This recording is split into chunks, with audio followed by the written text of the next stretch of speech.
Today on Co-op for Two, my top 7 DIY upgrades and accessories for the 7th Citadel.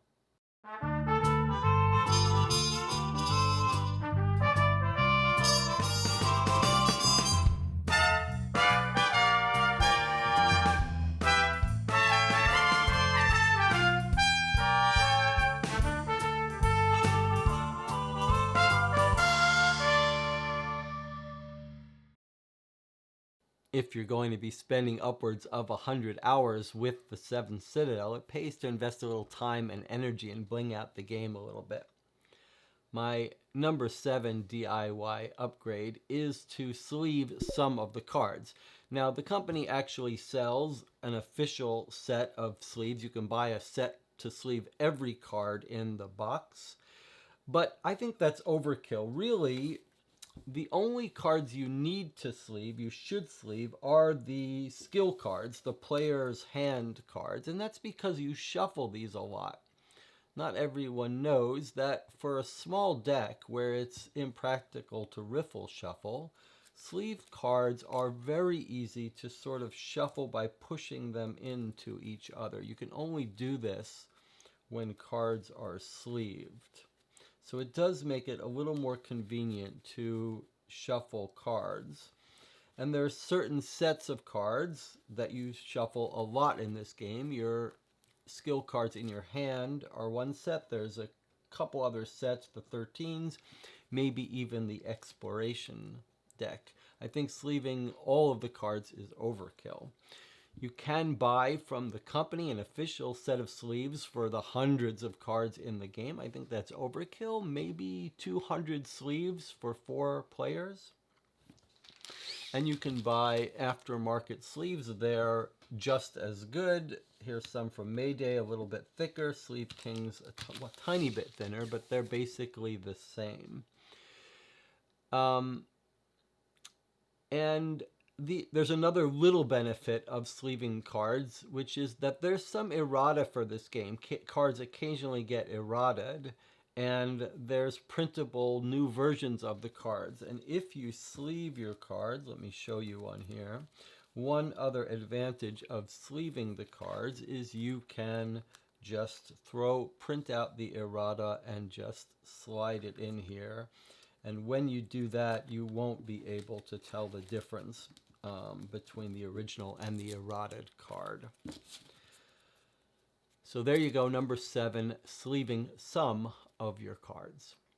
My number 6 tip is something I don't think you'll find elsewhere, and that's the use of removable little stickers for connecting your exploration cards when you make a map. Now let me show you why. I'm not going to show you any spoilers, so I'm not going to flip over any of these cards, but let me show you something that happens while you play 7th Citadel and 7th Continent. You're making this map. You want to get it nice and orderly. Most board game players I know have a little bit of OCD, but you're going to be laying out this large map. It's going to take up a good chunk of your table. You're going to be flipping over cards frequently and replacing cards. And this is all going to get jumbled about. That's not the worst thing, but what really gets bad is when this grows and you have to start moving everything. It's kind of a pain in the butt. So let me just show you what you can do with these nice removable little stickers. Size isn't important. They make these a little bit smaller. And you just put a little half the sticker on here. Now you have to imagine these are cards that form a map when they're aligned together. When you get a new card, you just put half, slide it in like so. And as you're laying out the maps, now I don't suggest you do these for these temporary cards that go away, but as you're putting out an actual map that connects, that's going to stay that way on your table. And if you do this, and it really does not take much time, it's not like you're bringing out new cards every second or so. So now the advantage of this is not only does everything stay perfectly organized, but you can move this whole thing around the table.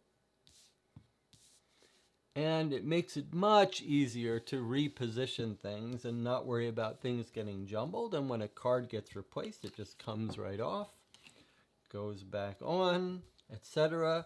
These are this removable sticker does not harm the cards. Could even reuse them a couple times. So there you go. My number 6 tip, removable stickers for connecting the map terrain tiles, and cheap, couple bucks, 500 little stickers. Just make sure you get the removable kind.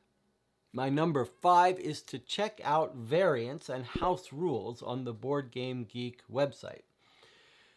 For the 7th Citadel, there's a special forum section for variant rules that people have suggested, and a file section where you can actually download. Now, there's only one currently available, but there will be lots more active discussions as time goes by. But I'm going to show you one that I helped create and that I am a fan of. While you're playing the 7th Citadel campaign, you can unlock buildings as upgrades. They give you new powers, they change the rules in various ways. There's one mechanic in the game that I really dislike, and several other people do as well, and that's drawing luck. You get good luck, bad luck, you draw a card. And we don't like having that so random and out of our control. So what I've come up with here is a building called the Fortune Teller's Hut that lets you pay a little bit of cost to avoid bad luck. Costs you to build it and then costs you to use it. And then someone else has come and made a slight modification and tweak and reformatted it so that you could paste it into your official buildings that you can build. And as I said, this is currently the only variant that you can actually download rules for, but there will be more over time. And if you visit the Board Game Geek file section for the 7th Citadel, you can download and print this out and see if it makes your game a little more enjoyable. My number 4 DIY upgrade accessory is the first of several 3D printed items I'm going to show you. I'm going to have links to all of the things you can purchase in this video and all of the links to the 3D files. All of the ones I have are from Thingiverse. If you don't have a 3D printer, you may be able to find a friend who does. So my first one is this dual card holder. Now, you can actually get, if you kickstarted the 7th Citadel, some cardboard dual card holders that are functionally identical, and those are fine, and I think those are probably worth it. And what these do is they hold your draw deck in one side, your discard deck in the other side, you can see. Makes it convenient to keep track of things. Again, this is a table hog, this game, and there's cards flying around everywhere. The more you can keep things organized and in place, the better. And then there's a mechanic called blocking cards in this game, and you can block cards by putting them underneath. Or here, I've added a little thing onto the back where I can put blocked cards here. That's how the cardboard versions work. And I actually have another version of this printed. I'll give you links to both of these, a much bigger one. This one looks almost identical in form factor as the cardboard one. Again, you've got your draw deck in one side, your discards in another, and then you can put your blocked cards up here. Makes it easier to look through. You could even use one side for your items in your purse, in your satchel. This one's a little big for my tastes, but functionally works great. And boy, I could not recommend having a dual card tray more highly. It really does make a big difference. And so if you can still get the official cardboard ones from Serious Pulp, they're great. If not, 3D printing works well. And as a little bit of an aside here, let me just say that I think it's the one accessory that is worth purchasing when you purchase the game, if you have the option. I think the neoprene mat is fairly useless it's not that having a neoprene mat is very good, but you don't need the one from Serious Pulp. It doesn't add anything. And the sleeves and the booklet here's one that I got from the 7th Continent Kickstarter, but they sell also one for the 7th Citadel. I really think, as fun as this seems, it's not very useful, because when this is closed up and out of the way, you forget about these cards, and you really do need to have them in front of you more conveniently. So, but the card trays are the one upgrade, the one official upgrade I would advise if you don't have a 3D printer. My number 3 is another 3D printable item, and that's these little trays, very shallow little trays, and let me show you how I use them. So one little tray holds one little card, sleeved or unsleeved. There is occasionally a use for a card, a condition card that stays with you for the game, and it is nice to have an official place to put this so you know, okay, that's where it is. But more importantly, I have connected a bunch of these, and I use them for my hand. If I want to remember, I've got a hand size of 4, so I can keep these here. I know they're in their nice place. I know this is my limit. It can't be any more.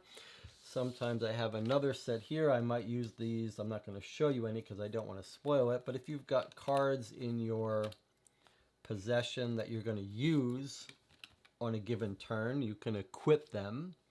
And having an official way, it's very important when you play the 7th Citadel that you declare which items you're using on a given turn.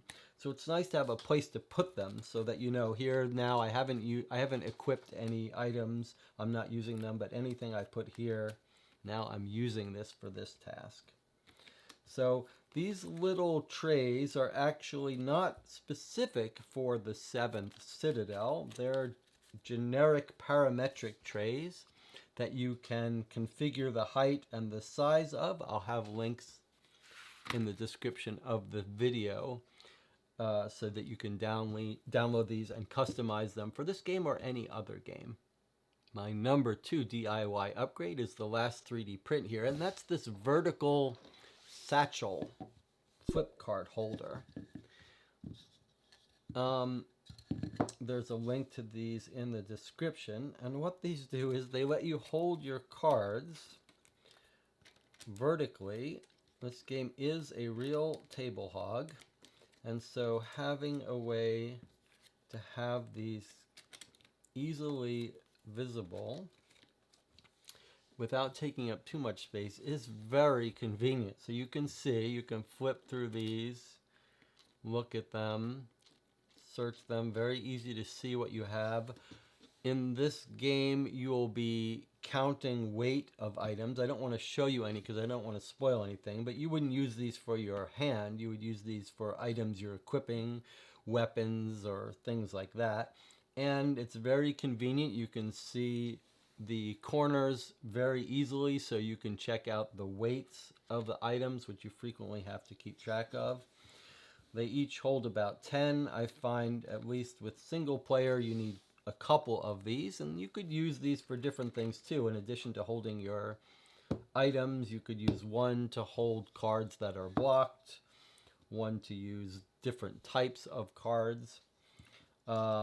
They work beautifully. They're a very clever design that lets them flip either way. Very smooth, work perfectly. And as a little bonus upgrade, I would suggest, probably while we're talking about the purse, having some sort of counter that you can keep track of the weight you're carrying. Now, you can get 3D prints for these. I haven't printed one because I have a counter of my own. I suggest you look into a generic counter, maybe at your local board game store or on Amazon, just to keep track of things. You could use this for all kinds of things in games, keeping track of what turn it is, keeping track of your health. Often these are filed under health counters or hit point counters. My number 1 DIY upgrade for the 7th Citadel is custom card dividers. Now, when you get the game from Serious Pulp, you'll see these nice heavyweight card dividers every 50 cards.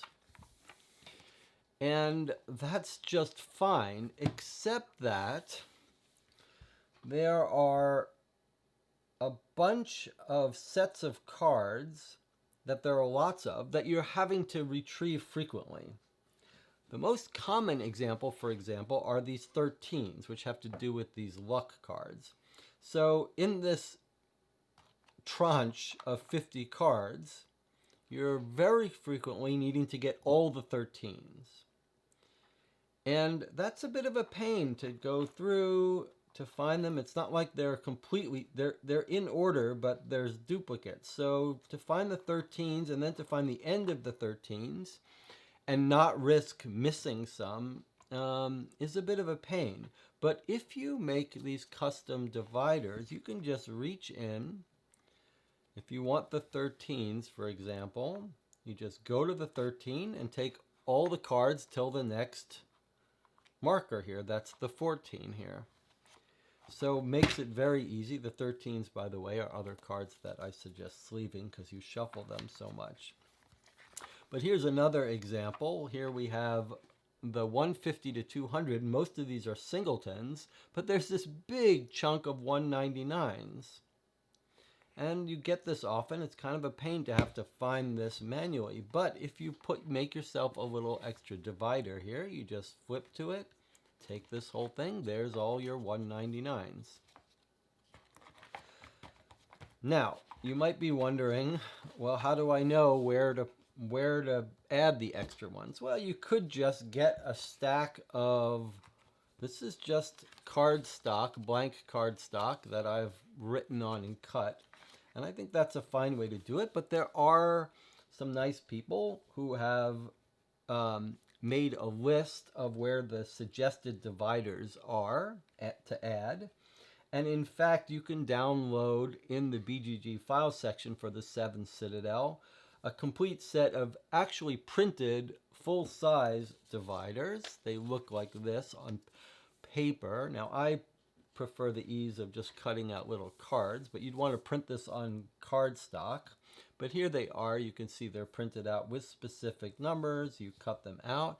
And in fact, for the ones that are grouped, you can see how this person has designed this such that this is a little, almost like a little envelope. So all your 13s would go in here and you could just take the thing out as a set.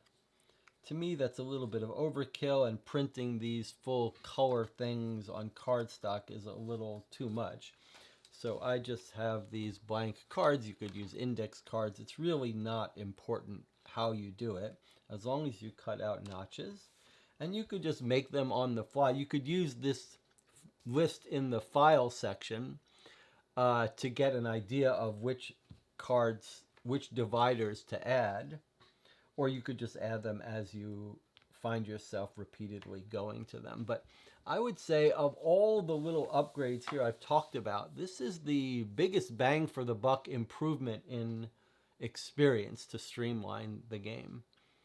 So there you have it, my top 7 DIY upgrades and accessories for the 7th Citadel. I hope you found something here that's useful to you. And you may want to check out my top overlooked rules video, my top tips for enjoying the game, top strategy tips. And of course, we've been playing through the entire game on YouTube. I'd be happy to have you join me for one of those playthroughs.